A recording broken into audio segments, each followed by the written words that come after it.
Consider this a professional courtesy.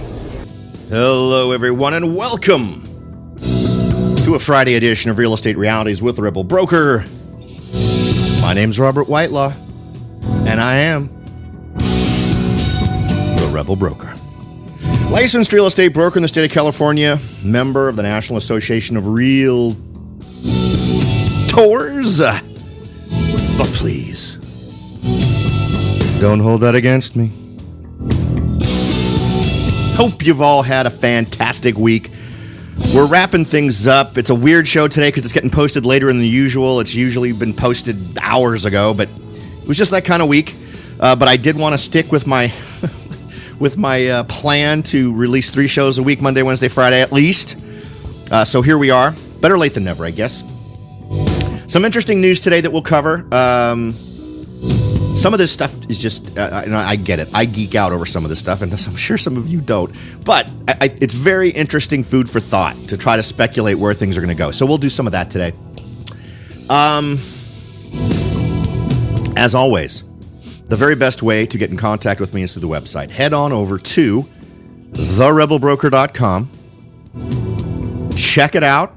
You can listen to some shows there. You can click contact in the menu bar and send along any ideas, suggestions, observations, or questions that you might have. While you're there, you can join the Rebel Underground. You can do that by texting the word Rebel Broker, the number 44222, without going to the site. Or, while at the site, click any one of the numerous buttons floating around on the side that say Join the Rebel Underground. The player for the show has an integrated button to do that. I believe there's another button elsewhere there. If you'd like to get into the drawing for our $50 Amazon gift card, and I would like to congratulate one of my listeners who won the $50 Amazon gift card just this week. So congrats to her. Thank you for listening. Thank you for going to the trouble of taking that quick demographic survey. And I'm glad you now are 50 Amazon bucks richer. If you'd like to get your name in the hat for that wonderful gift, head on over to, again, therebelbroker.com. Click the big red button at the top of the page titled Take the Survey to Support the Show. Answer the demographic-style questions. Use the same email address both times you're asked, and you're in. Just make sure you use an email address you check on a regular basis, because that's how you win. I will reach out to you via the email address, and then if you do win, that's how I email it to you. So it's a virtual gift card. So that's how you win. All right. Anything else? I think that's really it. So let's jump in. We covered last time a little bit about the mass exodus from San Francisco. And I always love multiple sources of data, right? I love corroboration. I love when data from one place that's really only peripherally involved with what I'm thinking of, demonstrate something that doesn't contradict conclusions that we're drawing. The next piece of data I want on this is demographics of the people who are doing this. So I'm really on the hunt down for that. And in my search for that data, I have found some stuff but doesn't use the most recent data that I want. I want data from like 2017, end of 2017. And most of the data I've found comes from census data from 2016. But and we'll talk about those results in a second, because if we can assume that it's simply a continuation of the same trend, that's super informative. Why? As somebody who's interested in markets, who your customers are going to be, right? The folks who are going to rent or not rent, knowing where people are exiting is not only valuable, but where are those folks going? Because you as an investor just might want to jump in and take advantage of those. So we'll talk about those. And there are areas we've talked about before. So even if you don't know any of this, if you've listened to what we've talked about on the show previously, you've probably made some good decisions if you acted on those things. So we'll get into that in a minute.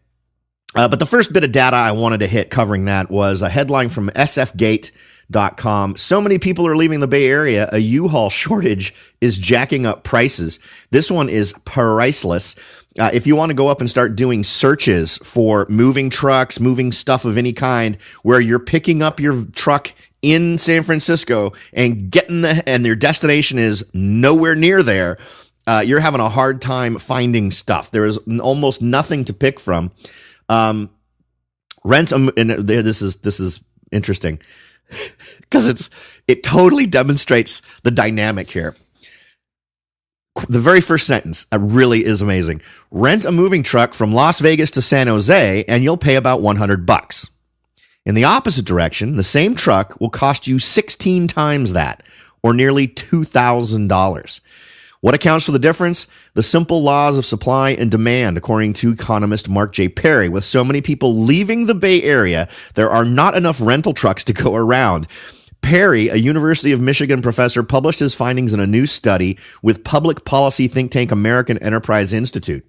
CBS News reported recently that operators of a San Jose U-Haul business have trouble getting their rental vans back because so many are on a one-way ticket out of town. The revelation inspired Perry to compare the costs of U-Haul rentals for trucks leaving San Jose versus those heading into the city. Silicon Valley has arguably one of the highest costs of living in the nation. The cost of leaving isn't cheap either. Perry tracked the cost of renting a 26-foot U-Haul truck to San Jose from 6 cities deemed destinations for those moving out of the Bay Area: Las Vegas, Phoenix, Portland, Oregon, Nashville, and Atlanta. In every model, the price of renting a truck outbound from San Jose was at least double the amount of renting the same vehicle in the opposite direction. Quote, to help balance truck inventories and take advantage of higher demand in some rental markets than others, it's natural that U-Haul would implement demand-based dynamic pricing. A study published by Redfin found the Bay Area continues to lead the country in outward migration. And we'll talk about the top outward destinations for those in a minute. But I think that's very interesting, and it represents the continuation of a quantum shift, particularly since we are seeing numbers of folks leaving in droves. Now, why is it so much of a bigger deal now? Well, the last time we saw such a huge outflux was when stuff was bad. Remember, the last time we talked about this would be about 2009, 2010. We were talking about really bad things. Folks were leaving. This time, it's a blend of things, but housing costs are absolutely up there at the top. So it's one of those dynamics where what's going on here, and it could, and you know, I talk to people who are leaving. I try to give anecdotal feedback to y'all from interactions I have with people who are leaving all the time, and it's a mix of it's too expensive to live here and the politics here are nuts. So that tends to be the vibe I get, and that even includes people who are moving to other areas that are also seen as sort of political relatives to this area. So areas like Seattle is a good example. So those folks even perceive what's going on here as more extreme than what they're going to experience in Seattle. Now, I've never lived in Seattle. I get to see news on Seattle. But my understanding is that politically, it's very similar to the Bay Area. So I'm not real sure what the calibration there is. But the perception on the part of folks leaving here is that's better than here. So the important question to ask is not only, well, what areas are people leaving? Right. But the next big question is, who are these people? Are these folks at the low end or at the high end? Where are these people? And where are they going to? So let's take a look at that. Now, the best data I have so far comes from a thenextweb.com article titled Techies Are Leaving San Francisco, but Where Are They Going? So there are two things that this article puts forward that are interesting.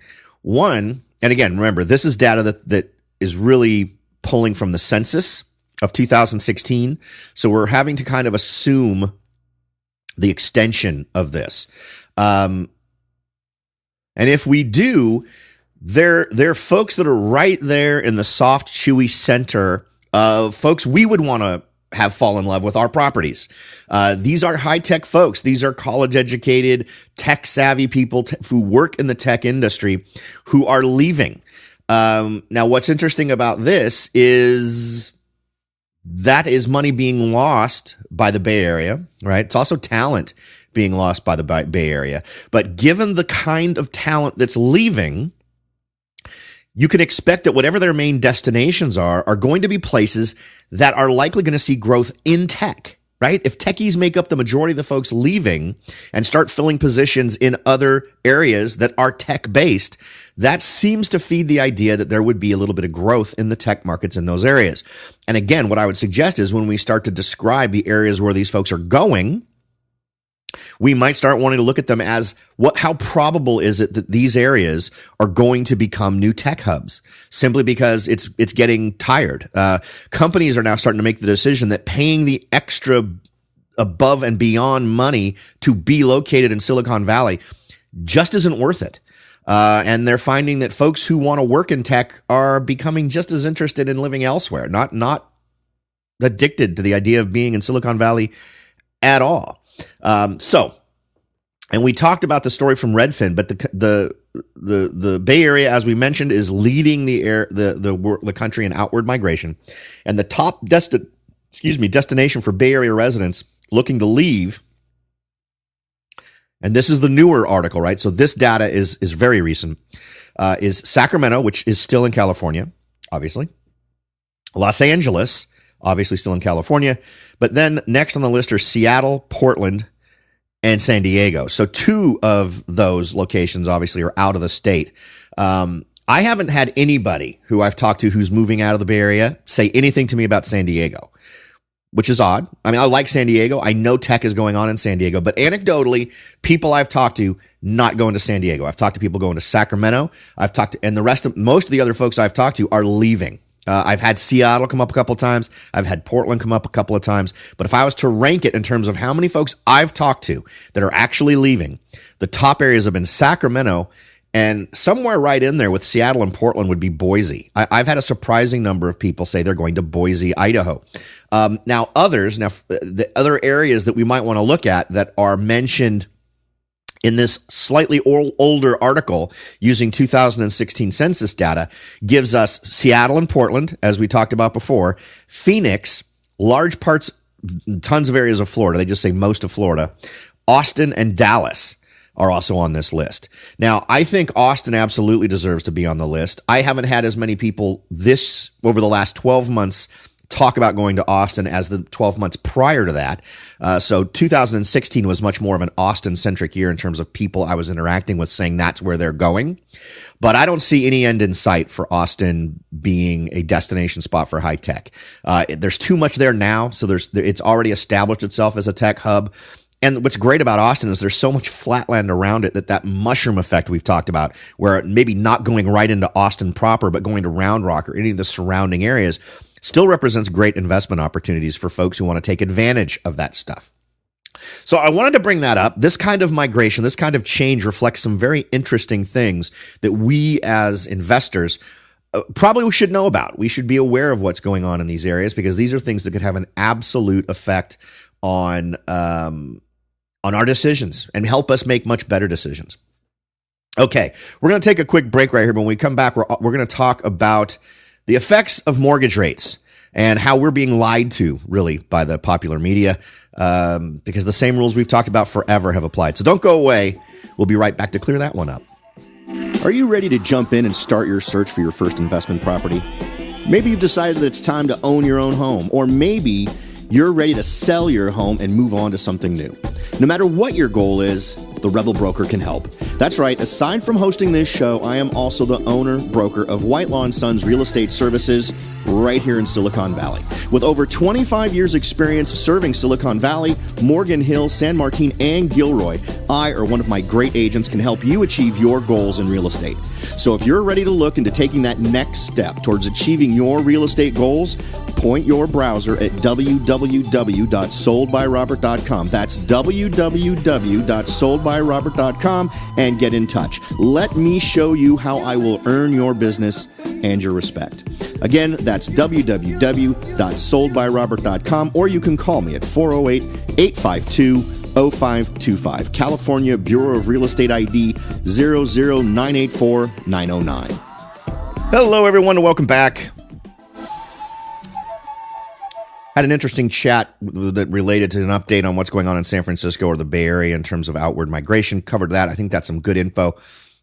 Talked a little about where people are going. Now let's talk about something else that's been in the news a lot lately in terms of interest rates. Interest rates are up.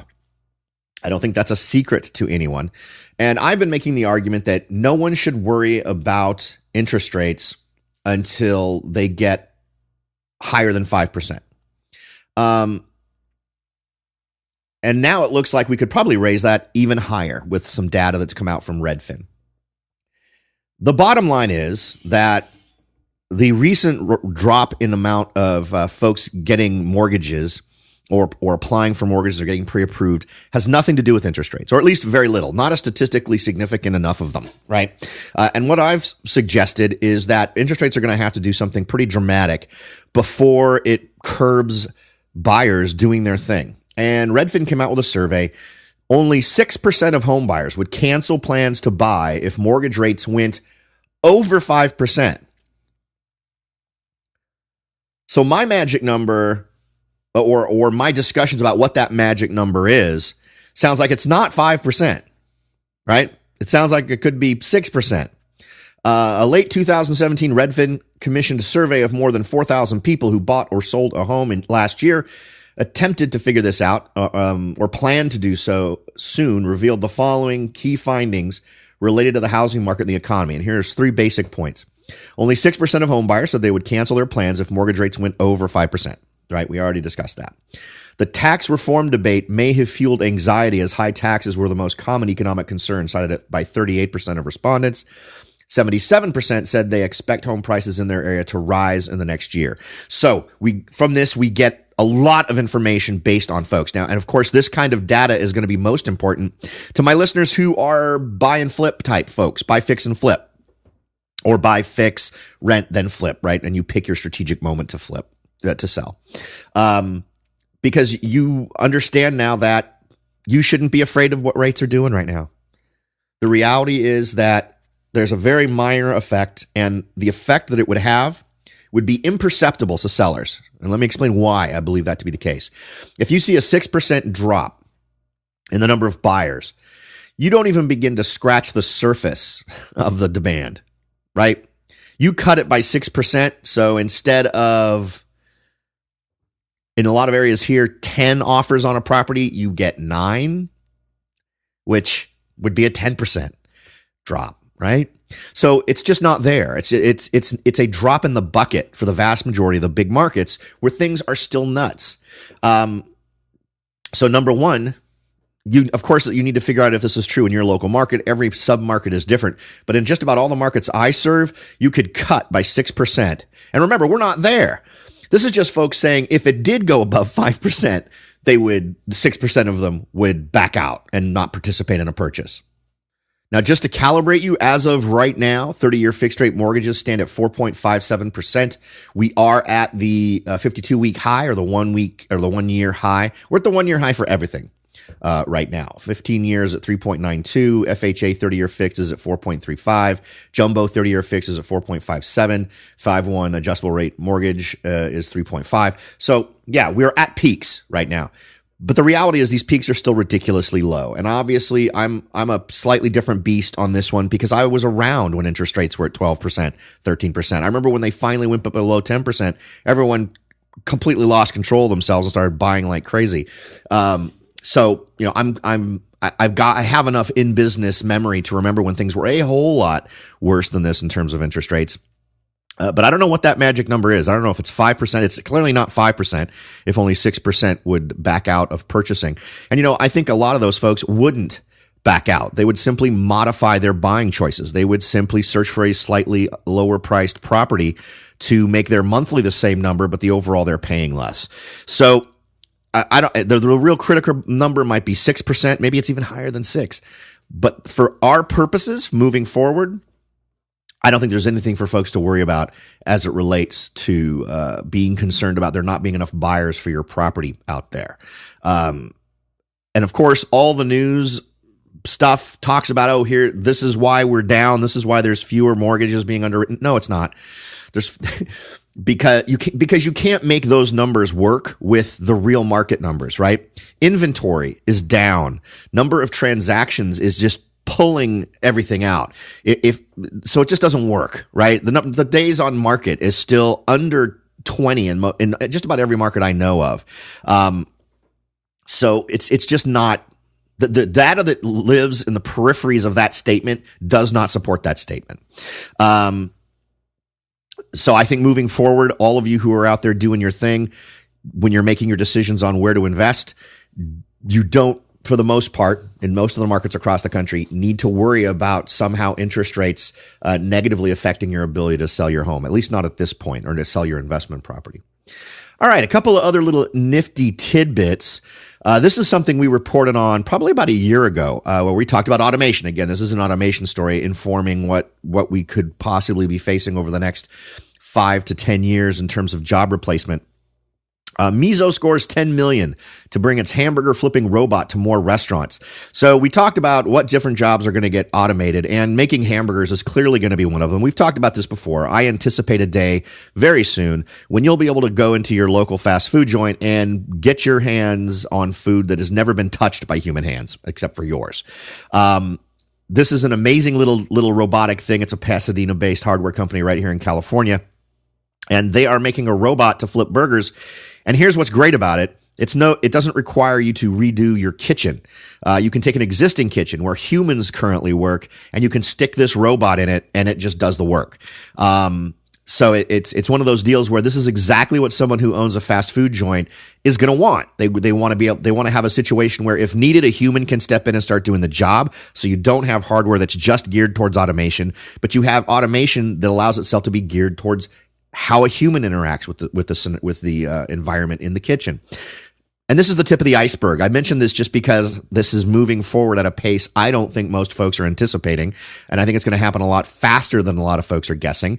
But you're going to see more and more of this, and we're going to see it creeping in on what happens with folks moving forward in terms of their jobs. Now, are folks flipping burgers making enough money to become home purchasers? No. However, those are folks who still need a place to live. These may be folks who are in a household with multiple wage earners who are going to need to be paying rent. So it definitely impacts potentially folks who might be paying you rent versus folks who might be buying the property that you're trying to flip. In January, which one of these would be better to talk about? We already talked about that one. Finally today, strong January home price growth and declining inventory signal another competitive spring for home buyers. If there wasn't an indicator that interest rates are nowhere near a place where we're starting to negatively impact the market in terms of reducing the number of buyers, this is it. Home prices increased 7.8% year over year to a national median sales price of $280,500 in January. Sales were down 7.9% annually as the ongoing inventory shortage showed no signs of ending. The number of homes for sale in January dropped 14.4%, the largest year over year. And remember, this is year over year numbers, so this isn't declining from December to January, but from January to January. Right? From 2017 to 2018. That's the largest year-over-year decline in 28 consecutive months of falling supply. So let's pretend that 5% happened. If you lost the 6%, of buyers, it doesn't even come close to matching the drop in the inventory. You'd need to have double-digit drops in the number of buyers before it would even be on par. And even if you are on par, you'd still have far more buyers than properties for sale. So again, more data that reinforces this idea that worrying about interest rates at this point is idiotic. There's interesting things to think about, though, as it relates to interest rates. Remember, one thing that the Fed has proven in the past is that they want to protect the stock market. So stock market's been acting a little funky lately. Things seem to be back to quote unquote normal now. But if the Fed perceives this sort of fluctuation in the market as a negative thing or something that needs to be calmed down, I don't think it's out of the realm of possibility, if it persists, that we see the Fed drop the rate, which would be a definite telegraphing of a sign that folks are concerned. So maybe not a good psychological move in terms of the message they'd be sending out. Sales volume is typically lowest in January, so while sales fell further than normal, it is not a major cause for concern, according to the Redfin senior economist Taylor Marr. Redfin agents in high-tax states reported that some buyers were hesitant in November and December given the uncertainty around tax reform. In my areas, that's not really true. In my area, we're starting to see more people putting their properties on in January. January has sort of become a time of year when things get going. In San Jose, homes sold a month faster than last year. So just to show you how, again, interest rates have had no effect. For yet another month, San Jose was the fastest, most competitive market in the country. The typical home found a buyer in 12 days, 30 days fewer than last January. San Jose homes sold for an average of 9% over asking price, which is the highest sale to list price ratio Redfin has recorded in that metro area. Let's see. Other prices. Memphis, Tennessee had the nation's highest price growth, rising 24.6% since last year to $162,000, making Memphis, I think, one of our go-to locations to consider in terms of investing. I think Memphis is just going gangbusters. I've talked to folks who invested there. We've had guests on the show who are investors in Memphis. Memphis is just rocking it. And every time I talk about Memphis or Chattanooga, I feel like I really should get my butt in a plane and go visit Tennessee. All right.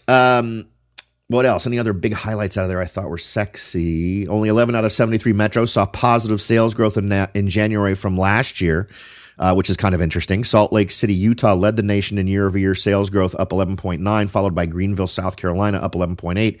Kansas City, Missouri rounded out the top three with sales of 7.5% from a year ago. That might indicate a little bit of a slowing, right? If only 11 out of the 73 metros saw positive sales growth. The vibe is, now my local market totally turns this theory on its head. But if we're talking nationally, some of the numbers we're seeing across some of the bigger areas in the big markets, the big metro markets, outside of mine, feel like things are slowing up a little. And some of the areas peripheral to these areas feel like they're slowing down or flattening a little bit more. So we'll see how it goes. I'm keeping an eye on that. I try to give you the latest data on any signs relating to what trend we can see around the corner for these areas, and we'll continue to do that. All right, folks, I hope we've provided with you some useful information, something good to bounce around in your head over the weekend, see if you don't make better decisions, or maybe it inspires you to look at a different kind of investment or consider modifying the investment you were in the process of making.